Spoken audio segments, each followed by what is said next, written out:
Welcome to our viewers, and thank you for joining us. This is a special edition that we are calling A Conversation with a Youth. And with us this afternoon is Mr. Dingindaba Jonah Buyoya. I hope I've said that correctly. Almost.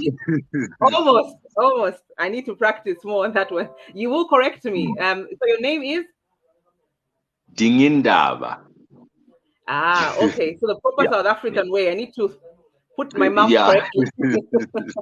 All right. So apologies for that. Thank you so much for agreeing to this interview. And I am interviewing you particularly because you're a youth in journalism. And I know we give our journalists a lot of bad rap, especially me sometimes. I find lots of jabs and places I can laugh at journalists. But I think you are a bit unique and there's a bit of an excellence to you. And that's why I think I honed in on you. So I would go straight in and ask, why did you choose journalism? If I have to be honest, I think it's more of it choosing me. I think that would be a good way of putting it, because it really was never my dream, or it was never something that I really wanted to do. Even when I got into the media, how I got into it, I really was looking at doing it briefly and then doing something else, or doing it for the rest of my life, but not as something, the main thing I want to do. Even when you trace back to the things that I've enrolled in school before, there's really been different. I've really always loved to be a lawyer. But I think along the way, I realized that my work is pretty impactful. And, as you grow, you establish different things about yourself. And I think that's when you get a better understanding of what your purpose in life is. So I think when it chose me, I've decided to choose it right back. And I'm very passionate about it. I always try to get better at it. I know, I hope we'll have a chance to talk about the standard, which I know that you've talked about on your social media platforms. Have something to say about that. All right, I would let you go. Right, go for it.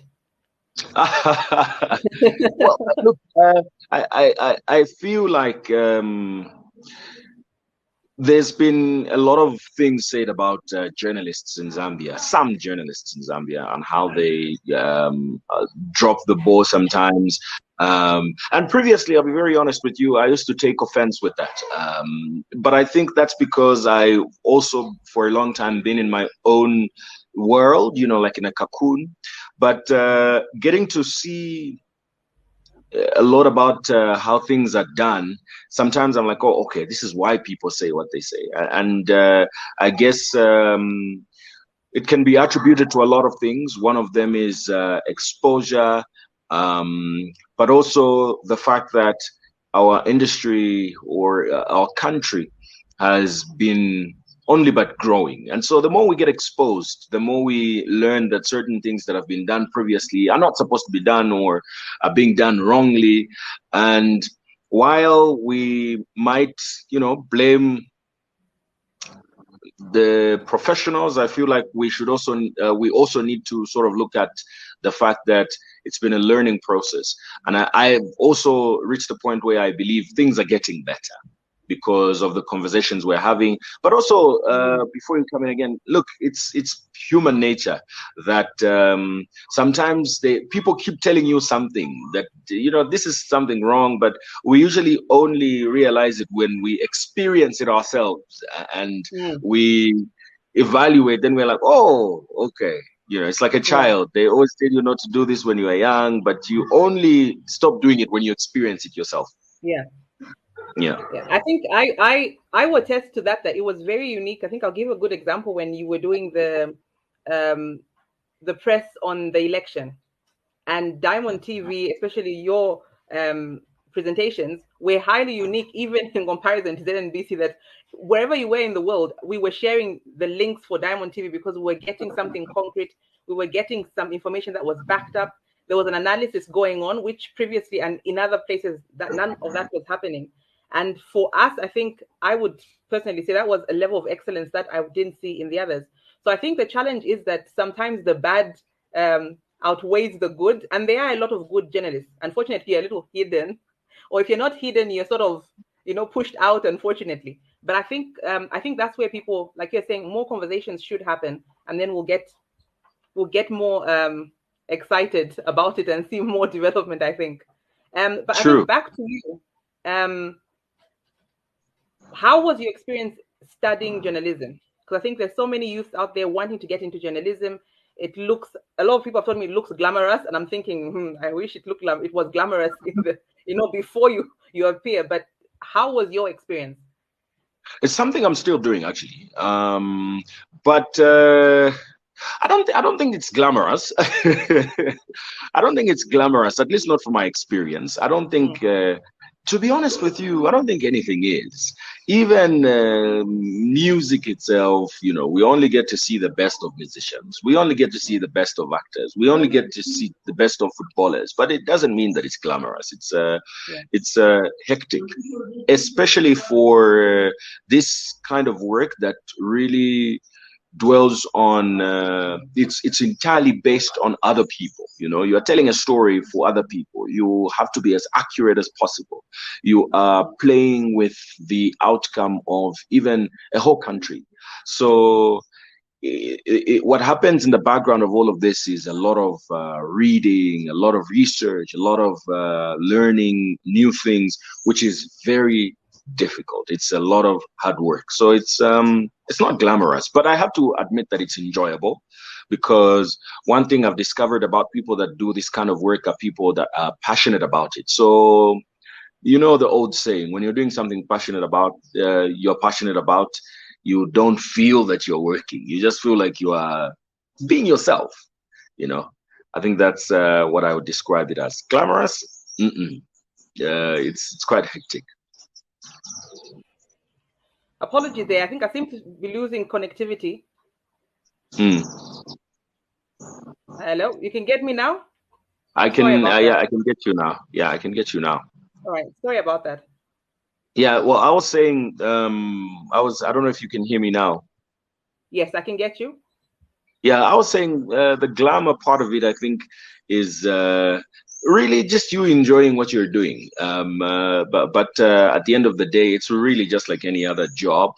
I have argued that it's a lot more difficult because you have to generate ideas. I think, one of the most difficult things in life is coming up with ideas. Yes, and I always give the example that, that's why in organizations, in companies around the world, the thinkers are paid more than those that do. There's always this argument about thinkers and doers. People would rather be doers, but a thinker, it's way harder. That's why even people that are in the larger positions in organizations, you find the CEOs, the managers, the directors get more money than the rest of us that are working, because it's harder for them to think. Because they're just coming to tell you what to do. They say, oh, you go and do this, you go and do this. And they would have had to think. So that's why I feel like this kind of work is where you have to generate an idea every day. That's that's hard, because that's all you think about, Yeah. No, I totally get you. So I would be asking equally, who are your role models? Or who are the people that you look up to in this industry? I think over the years, the list has been growing, to be honest. The list has been growing. Some of the people, I'll tell you, are people, my peers. I like how they do things. But from back then, it's ironic that we're having this conversation now, because back then I was such a huge follower of two people, Robert Marawa of South Africa and Komla Dumor of Ghana. One of them died, unfortunately. Robert Marawa is still around, and unfortunately also he's not like active on TV, but I am a huge fan of how he does his thing. But like I said, the list has been growing over the years. I have to say, I have come to appreciate how, for example, our chief visionary officer here at Diamond TV, Costa Mwansa, works. I'm a huge fan of one of my colleagues, Chimweka, and how he does his work. One of our new guys also, I get inspired by some of the things that he does, how creative he thinks, Tapiwa. So I believe the list keeps growing. I learn from different aspects. At least I can pick up a thought or two from different characters. So the inspiration, some of the people that inspire me are not even in the media. It's just people who have a different thought process, and I look at how that can be implemented in my line of work. Okay. Equally, is journalism an easy job to get into? That's another that a lot of young people ask. Can I get into journalism? Is it an easy thing that I can get into, or this? Because obviously it's a bit of a competitive industry, I tend to think, because obviously the spaces are few and the students are many. So is it something that is easy? You know what? I'm going to be very honest with you. Studying it is very easy. I at least I think so, and I hope I'm not offending anyone. But I think studying it is very easy. It's the thing about journalism is it's not something out of the ordinary in the essence of it. It's pretty much our daily lives, right? It's really what you live as a human being. However, what is hard about it is I don't remember the person that told me this, but they told me this a long time ago, that anyone can be a journalist. Anyone can be taught to be one, but not everyone can be taught to be a passionate one. And so you can have the information, but how to give the story, how you give the story. It's like soccer. I can play soccer, but I'm not good at it. I can kick a ball, but I'm not as good as people that there's something called talent. It's not a myth, there are just people that are talented, and there are certain things, you will agree with me, Mwelwa, that it's basic knowledge, but you find that somebody different from you who easily pick it up compared to how hard it's going to be for you to comprehend. I was explaining to one of my friends the situation between Russia and Ukraine at the moment, right? And I explained to them in such an easy way, and they were like, okay, how did you understand this? But I'll tell you this, when I was going through the content and trying to understand it, it was also very difficult for me. I really had to dig in there and finally get an understanding. I guess that's what makes the cut with who is going to get in, how you sieve through all of these things and finally be able to tell the story, because that's what it is. You are telling a story. So a lot of people can become, but getting into it is very difficult, because you're right, it's very competitive. It's very competitive to a certain extent, because again, there's a lot of TV stations, there's a lot of radio stations, there's a lot of newspapers. Some of the TV stations, people don't even know them. People don't know that there's over 45. I'm so confused about some stations. Exactly. I was listening to one by, I think, the Long Acres, and I was so confused that even there was one opposite Long Acres Bank, and I was thinking, how have I passed here and never known one existed? But that's very true. Yeah, so there's like over 45 TV stations, but you see, all of us want to work for the ones that are at least recognizable by the people, because the type of work we do is for the people. What's the point of being with a media house that nobody knows about? Then who are you disseminating information to?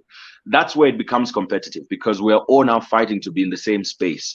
But I also have to add that it's getting better now, because you can be your own media house now.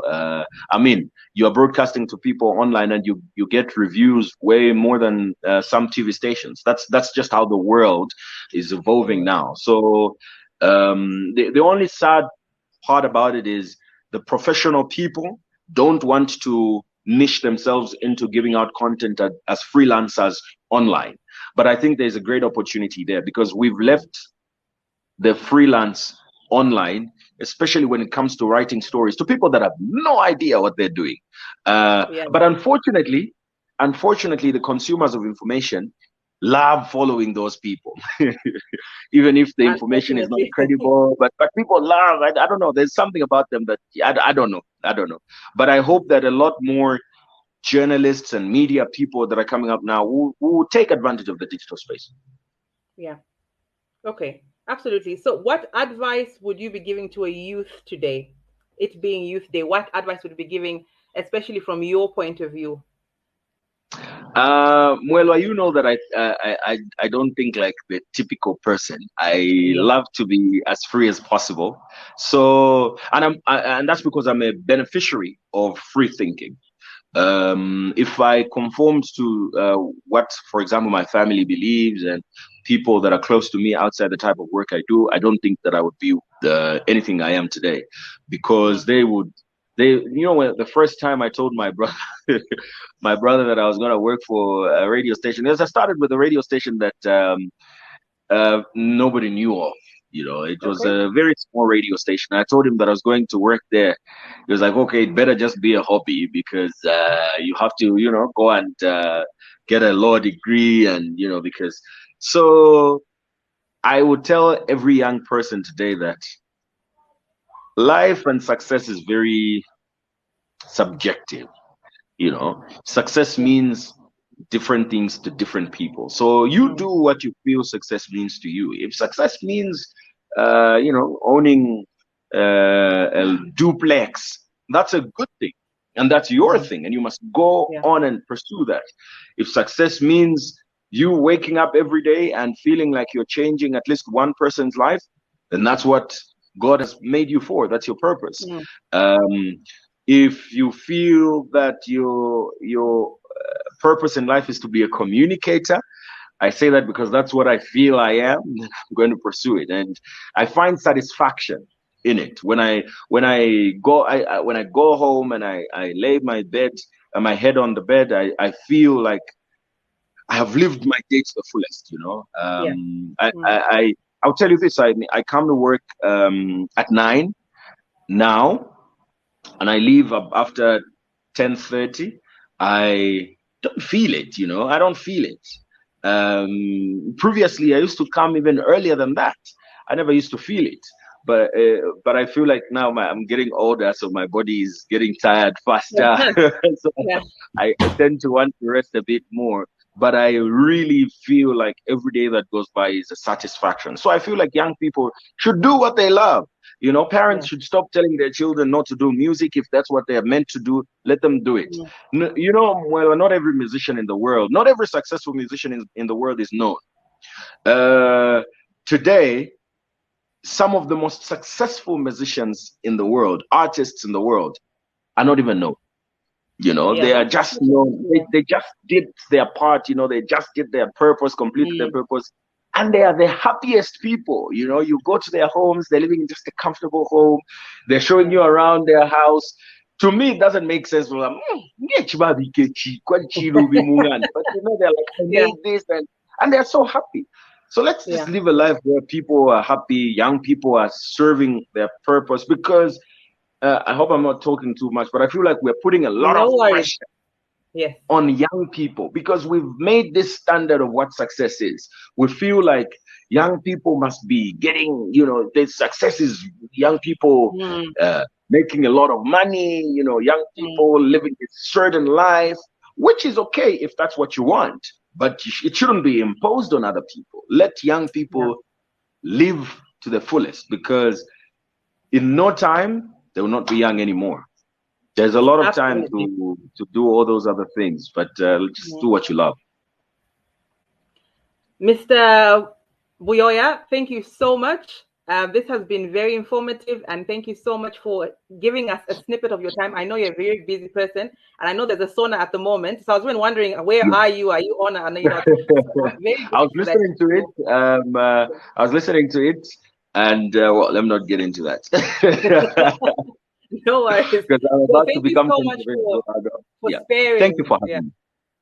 You're welcome. So there you have it, our viewers. This was a presentation that we're doing specially for Youth Day. So thank you so much, Mr. Dingindaba Jonah Buyoya, for joining us and sharing a bit of your passions and your encouragement for the youth. So to our viewers, thank you so much, and see you next time.